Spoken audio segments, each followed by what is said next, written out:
नमस्कार, स्वागत है आप सभी का। आप देख रहे हैं इकॉनमी टुडे। सुबह के 9:30 बज चुके हैं और खबर आ रही है मानसून के लेकर के कि जून में औसत से ये 20% कम रही है। बारिश कम हुई है। 12 से 18 जून के बीच में जो तेजी की उम्मीद की जा रही थी उसमें भी खास तेजी दिखाई नहीं दी।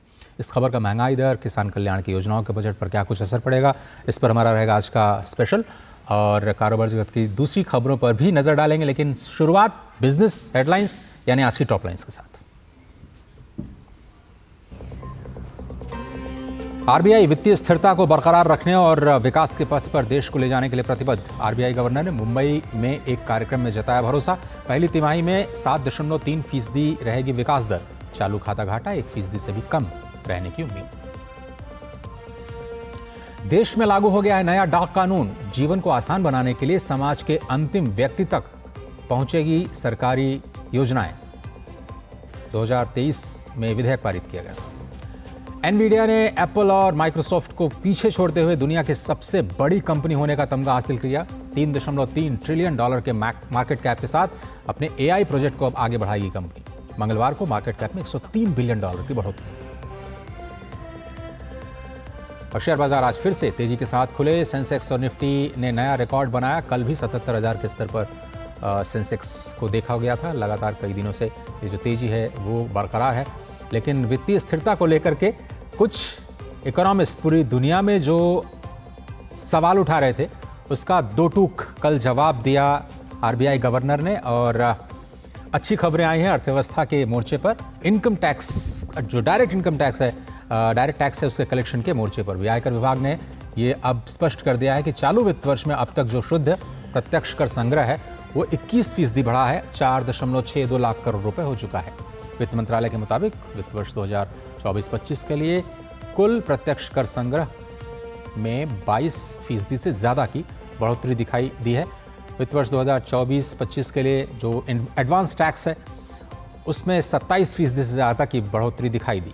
1,48,000 करोड़ रुपए एडवांस टैक्स रहा। मंत्रालय ने बताया कि चालू वित्त वर्ष में कुल 53,322 करोड़ रुपए का रिफंड अभी तक जारी किया जा चुका है।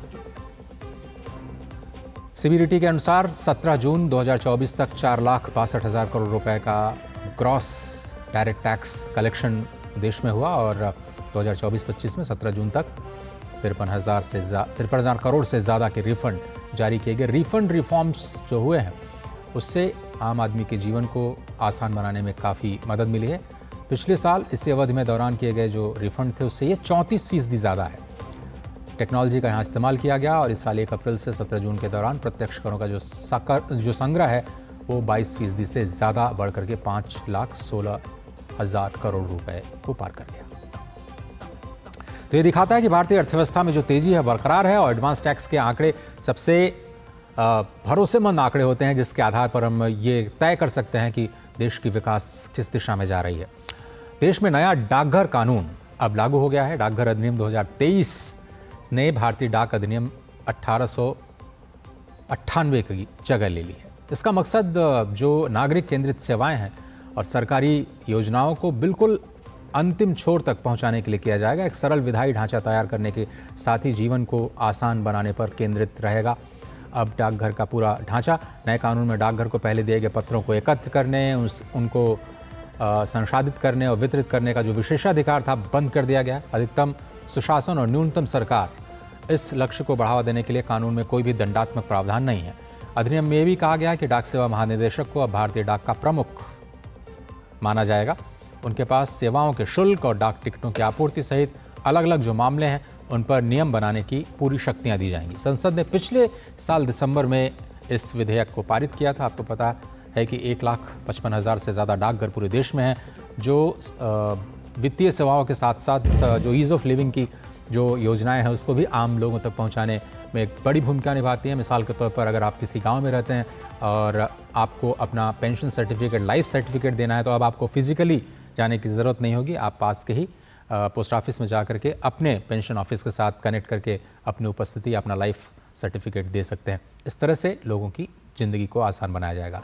आरबीआई गवर्नर ने कल बड़ा बयान दिया। महंगाई दर पर बोले, विकास दर पर खुलकर बोले। महंगाई दर पर उन्होंने कहा कि भले ही मुद्रास्फीति में कमी आई है लेकिन खाद्य महंगाई दर अभी भी बनी हुई है जो हमारे आज के फोकस के साथ भी जुड़ा हुआ है।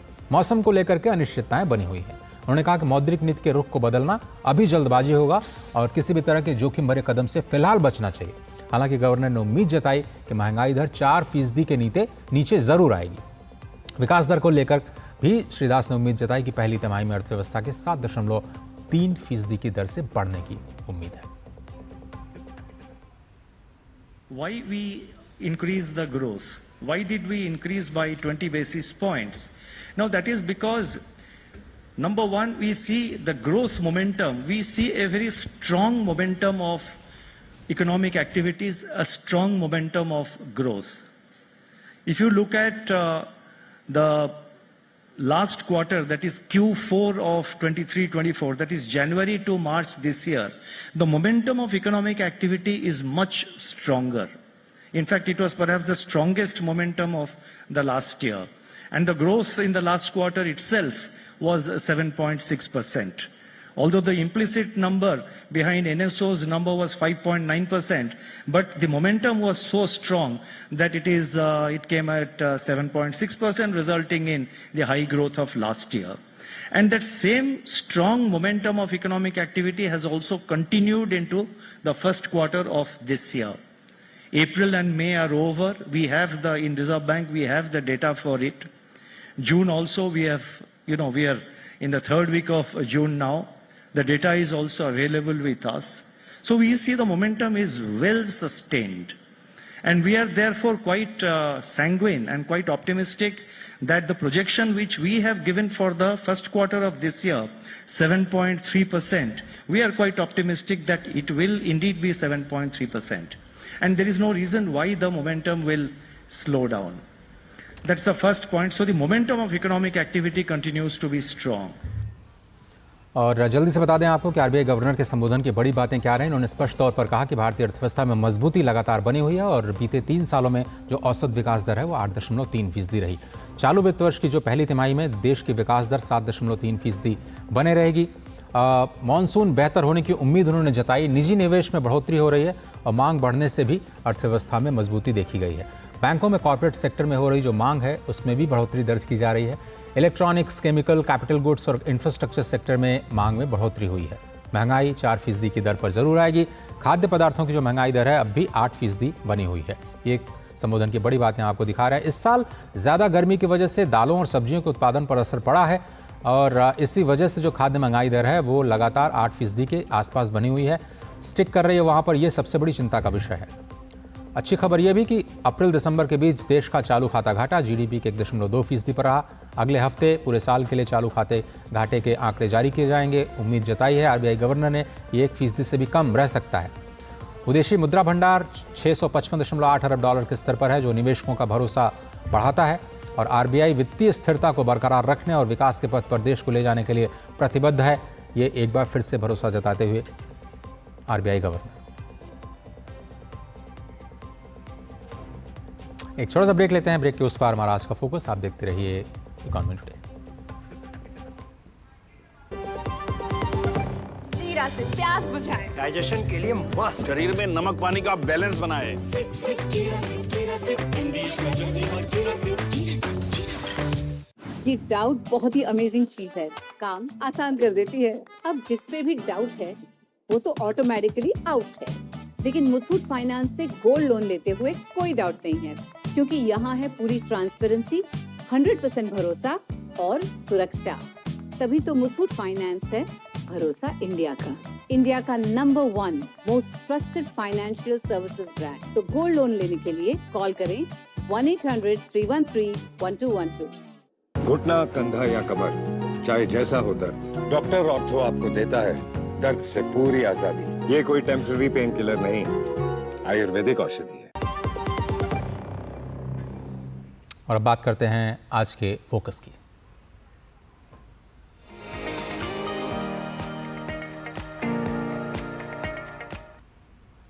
पीएम मोदी ने दुनिया की सबसे बड़ी डीबीटी योजना के तहत किसान सम्मान निधि की 20,000 करोड़ रुपए की 17वीं किश्त जारी कर दी। इस साल के लिए बजट में 60,000 करोड़ का प्रावधान किया गया है। प्रधानमंत्री ने कहा कि विकसित भारत अभियान के दौरान योजना से 1 करोड़ से ज्यादा इस अभियान के साथ किसान जुड़े। पीएम किसान सम्मान निधि के नियमों को भी सरल किया गया। पीएम किसान सम्मान निधि में सही लाभार्थी तक लाभ पहुंचाने के लिए टेक्नोलॉजी का बेहतर इस्तेमाल हुआ है। कुछ महीने पहले ही विकसित भारत संकल्प यात्रा के दौरान भी 1 करोड़ से अधिक किसान इस योजना से जुड़े हैं। सरकार ने पीएम किसान सम्मान निधि का लाभ पाने के लिए कई नियमों को भी सरल किया है। जब सही नीयत होती है, सेवा की भावना होती है, तो ऐसे ही तेजी से किसान हित के, जनहित के काम होता है। और एग्रीकल्चर रिफॉर्म्स के आगे की दिशा क्या है, विनोद आनंद जी हैं जुड़े हुए, जो कि कृषि और किसान कल्याण मंत्रालय के साथ जुड़े हुए हैं और जो एमएसपी पर समिति है उसके मेंबर हैं। बहुत बहुत धन्यवाद सर वक्त निकालने के लिए। तो प्रधानमंत्री ने स्पष्ट संकेत दे दिया है कि अब हमें जो पूरी की पूरी खेती की व्यवस्था है उसको दुनिया के साथ जोड़ना है। उनका सपना है कि वो हर टेबल पे एक न एक भारतीय व्यंजन जरूर देखना चाहते हैं। कौन से बड़े रिफॉर्म्स आपको उम्मीद है कृषि क्षेत्र में आगे बढ़ते हुए, खासतौर पर बजट भी सामने? देखिए, जो सबसे बड़ा रिफॉर्म है वो सहकारिता के क्षेत्र में हुआ है। आज की तारीख में जो 3 नए मल्टी स्टेट कोऑपरेटिव्स बनाए गए हैं, उसके माध्यम से जो वैश्विक मूल्य श्रृंखला है जिसको हम प्रभावित कर रहे हैं।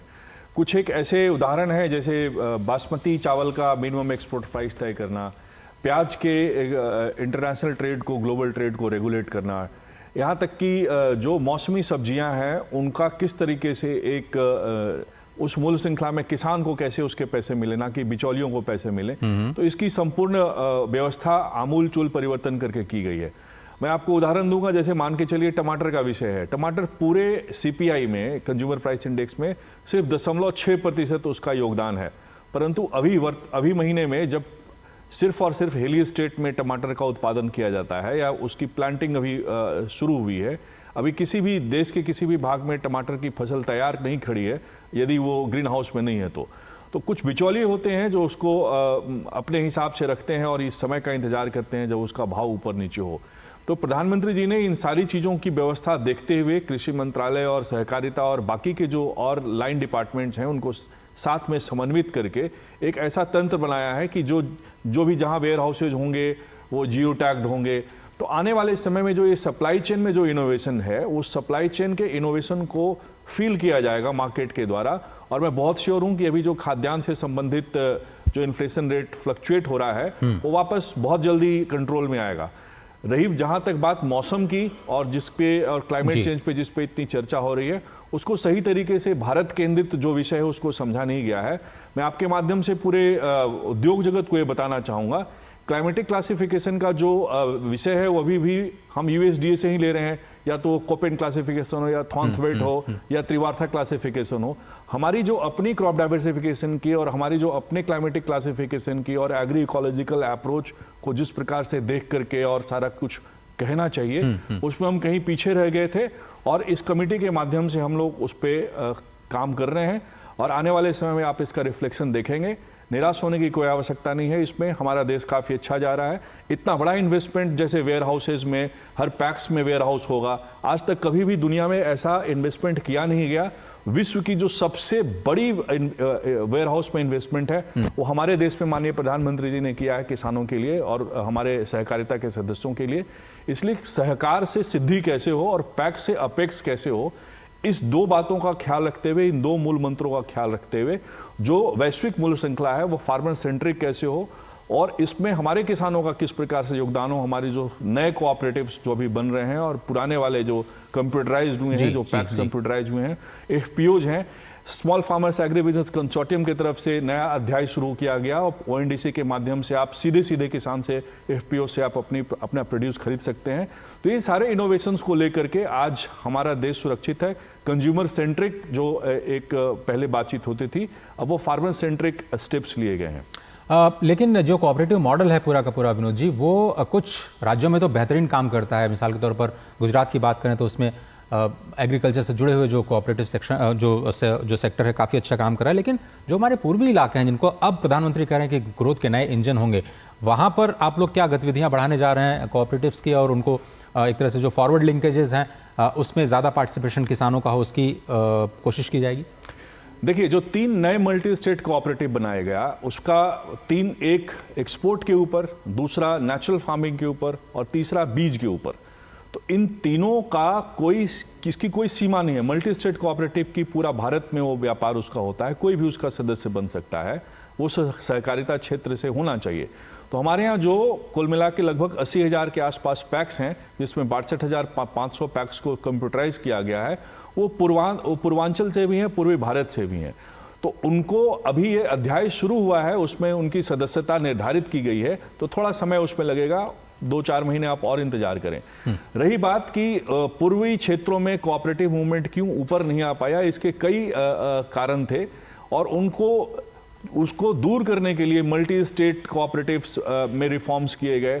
पैक्स को मल्टी पर्पस बनाया गया और पैक्स को जो सिर्फ क्रेडिट का काम करती थी, वो पूरे कोऑपरेटिव के सारे क्षेत्रों को टच कर रही है। तो जो चैलेंजेस बिहार के हैं या विदर्भ की है या फिर जो हर क्षेत्र का जो चैलेंज है वो अलग अलग है। जो गुजरात के कोऑपरेटिव्स के चैलेंजेस हैं वो बिहार के कोऑपरेटिव के चैलेंजेस नहीं हो सकते। तो one side does not fits all.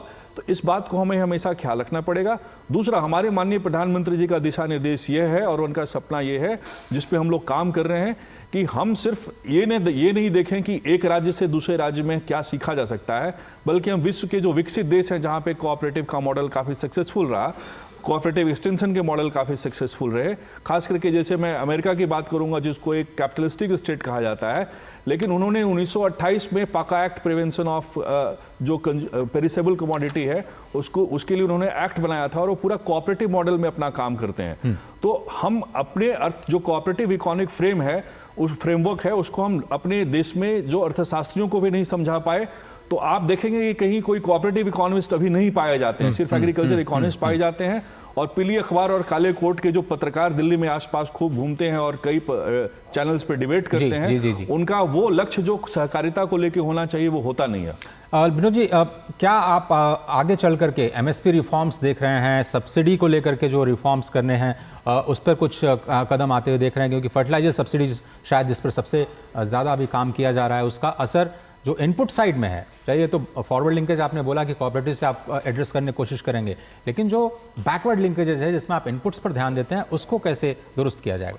बीते 8 मई को एक फर्टिलाइजर कंट्रोल ऑर्डर रिवाइज किया गया है। मतलब अब आप जैसे मान के चलिए जो नेचुरल फार्मिंग से के हमारे जो लोग हैं, या हमारे यहाँ 20 करोड़ पशु हैं और उसका जो गोबर निकलता है, उसका जो काउडंग निकलता है, उसका सदुपयोग कैसे करें, वो वापस खेत में कैसे जाए, उसकी पूरी एक श्रृंखला बनाई गई है। तो ये जो इनोवेशन जो किए गए हैं जो पहले नहीं थे, तो आज का किसान सिर्फ सिर्फ और सिर्फ इनपुट यूजर नहीं है, बल्कि वो एनर्जी जनरेटर भी है। तो इथेनॉल भी बना रहा है, वो कंप्रेस्ड बायोगैस भी बना रहा है, और वो कोऑपरेटिव मॉडल में है, तो उस पूरी मूल्य श्रृंखला में उसका भी योगदान है। तो जो इनपुट सब्सिडी किसी न किसी आधार पे, जैसे अभी 6,000 प्रति किसान दी जाती है, किसान अपने पास पैसा नहीं रखेगा, वो वापस मार्केट इकोनॉमी में डालेगा ही डालेगा। और वो सिर्फ फर्टिलाइजर यानी कि यूरिया डीएपी की तरफ हो या प्रॉम के ऊपर ध्यान नहीं दिया जा रहा है, बल्कि नेचुरल फार्मिंग में जो सॉइल का मॉडिफिकेशन हो या फिर सॉइल का टेक्सचर कैसे ठीक हो लंबे समय में। तो इन 20 करोड़ पशुओं का जो एक डंग है या जो फार्म वेस्ट है, उसको हम कोऑपरेटिव के फॉर्म में कैसे वापस खेत में लेके आएं, इस पे पूरी प्रक्रिया बनाई गई है। ये कुछ काम पहले नहीं किया गया था, इसलिए थोड़ा समय लगेगा इन चीज़ों को ठीक होने में। Rome has not built in a day. तो सर्टेनली जो रूरल इंडिया के ऊपर पहले इन्वेस्टमेंट की एक दूसरी प्रक्रिया थी, वो हम कभी ये नहीं देख पाएंगे कि वो 1 साल भर में या 2 महीने में चेंज होगी। It's not stereotype thing, it's a very innovative thing. तो ये फार्मर्स के द्वारा किया जा रहा है, पैक्स के द्वारा किया जा रहा है, फार्मर सेंट्रिक है, कोऑपरेटिव सेंट्रिक है। ठीक, नो जी, वक्त मेरे पास इतना ही है। बहुत बहुत धन्यवाद वक्त निकालने के लिए। हम लगातार जो रिफॉर्म्स एग्रीकल्चर सेक्टर और कोऑपरेटिव सेक्टर जिस पे आप एक्सपर्टीज रखते हैं, हम लगातार आपसे चर्चा करेंगे। फिलहाल शुक्रिया आपका जुड़ने के लिए इस प्रोग्राम में। और एक छोटा सा ब्रेक लेते हैं। ब्रेक के उस पार बड़ी खबरें कारोबार जगत से जुड़ी हुई, आप देखते रहिए इकोनॉमी टुडे। MDH का किचन किंग किचन में हो तो हम सब कुछ बना सकते हैं। बैंगन का भरता, आलू गोभी, भिंडी मसाला और भी बहुत कुछ। MDH। बात जब पीढ़ियों के लिए बनने वाले घर की हो तो जिम्मेदारी बड़ी हो जाती है। गैलेंट समझता है ये जिम्मेदारी। अब डबल M रिब्स के साथ गैलेंट एडवांस TMT रीबार, निर्माण का रियल हीरो। स्वागत है, आप देख रहे हैं इकॉनमी टुडे और अब नजर डालते हैं कारोबार जगत से जुड़ी कुछ और अहम खबरों पर फटाफट अंदाज में। भारतीय मौसम विभाग ने पूरे देश के लिए जून के लिए अपने वर्षा पूर्वानुमान को संशोधित कर सामान्य से नीचे कर दिया है, क्योंकि दक्षिण पश्चिम मानसून की उत्तरी सीमा 12 जून तक प्रगति धीमी रही है। आईएमडी ने कहा कि पूरे देश में एलपीए के 92% से कम बारिश होने की संभावना है। आवास एवं शहरी विकास निगम ने ऋण बाजार में कदम रखते हुए 20 करोड़ अमेरिकी डॉलर जुटाए हैं। इसकी व्यवस्था करने वाली जापान की सुमितोमो मित्सुई बैंकिंग कॉर्पोरेशन ने कहा कि सार्वजनिक क्षेत्र की संस्था ने अपने पहले सामाजिक ऋण के हिस्से के रूप में 5 साल के लिए धनराशि जुटाई है। एआई टेक्नोलॉजी में आए बूम ने अमेरिकी कंपनी एनवीडिया को दुनिया की सबसे मूल्यवान कंपनी बना दिया। इसने टेक दिग्गज माइक्रोसॉफ्ट को पीछे छोड़ दिया। चिप बनाने वाली इस कंपनी के शेयर 3.2% बढ़कर $135.21 पर पहुंच गए, जिससे इसका मार्केट कैप $3.326 ट्रिलियन हो गया। विदेशी निवेशकों के लिए भारत अचानक से एक आकर्षक बाजार बन गया है, क्योंकि भारत समर्पित फंड और सेबी पंजीकृत विदेशी पोर्टफोलियो निवेशक दोनों ही घरेलू शेयर बाजार में भारी मात्रा में धन लगा रहे हैं। केवल 2 सप्ताह में भारत समर्पित फंडों में रिकॉर्ड $2.4 बिलियन का निवेश हुआ है। गूगल भारत में जेमिनी एंड्रॉइड ऐप का विस्तार कर रहा है, जो अंग्रेजी के अलावा 9 भारतीय भाषाओं हिंदी, बंगाली, गुजराती, कन्नड़, मलयालम, मराठी, तमिल, तेलुगु और उर्दू को भी समर्थन देगा। कंपनी अपनी कृत्रिम बुद्धिमत्ता सहायक जेमिनी के जेमिनी एडवांस्ड के उपयोगकर्ताओं के लिए और अधिक सुविधाएं भी उपलब्ध करा रही है। भारत के गर्म शुष्क उत्तरी मैदानी इलाकों में बिजली की अधिकतम मांग रिकॉर्ड स्तर पर पहुंच गई। सरकार ने कहा कि वह उच्च ऊर्जा खपत को पूरा करने के लिए उपायों को लागू करना जारी रखे हुए है। हालांकि कई सप्ताह से चल रही गर्मी के जल्द ही कम होने का अनुमान है। राष्ट्रीय राजमार्गों को हरित आवरण से परिपूर्ण करने के लक्ष्य को साकार करने के लिए भारतीय राष्ट्रीय राजमार्ग प्राधिकरण के विभिन्न स्थानों पर राष्ट्रीय राजमार्गों से सटे भूखंडों पर मियावाकी वृक्षारोपण करने की एक अनूठी पहल करेगा। मियावाकी वृक्षारोपण के लिए दिल्ली एनसीआर में और उसके आसपास विभिन्न स्थानों पर कुल 53 एकड़ से अधिक भूमि क्षेत्र की पहचान की गई है। श्रीलंका के पूर्व स्पिनर मुथैया मुरलीधरन क्रिकेट की पिच के बाद अब निवेशक बनने की राह पर चल पड़ रहे हैं। मुरलीधरन ने कर्नाटक की पेय पदार्थ इकाई में 1400 करोड़ रुपए का निवेश करने का फैसला किया है। ब्रिटिश दूरसंचार दिग्गज Vodafone group PLC block deal के जरिए 9000 करोड़ रुपए जुटाने के लिए दूरसंचार टावर कंपनी इंडस टावर्स में 10% हिस्सेदारी बेच रही है। देश का दूसरा सबसे बड़ा बैंक एसबीआई इंफ्रास्ट्रक्चर बॉन्ड जारी करके लगभग 10,000 करोड़ रुपए जुटाने की योजना बना रहा है। चलिए, इकॉनमी टुडे के आज के इस अंक में सिर्फ इतना ही, लेकिन खबरों का सिलसिला लगातार जारी है। कुछ बड़ी खबरों पर हमारी निगाह रहेगी, जिसमें खास तौर पर जो नालंदा का नया परिसर है उसका उद्घाटन शामिल है। फिलहाल पूरी टीम को दीजिए इजाजत। नमस्कार।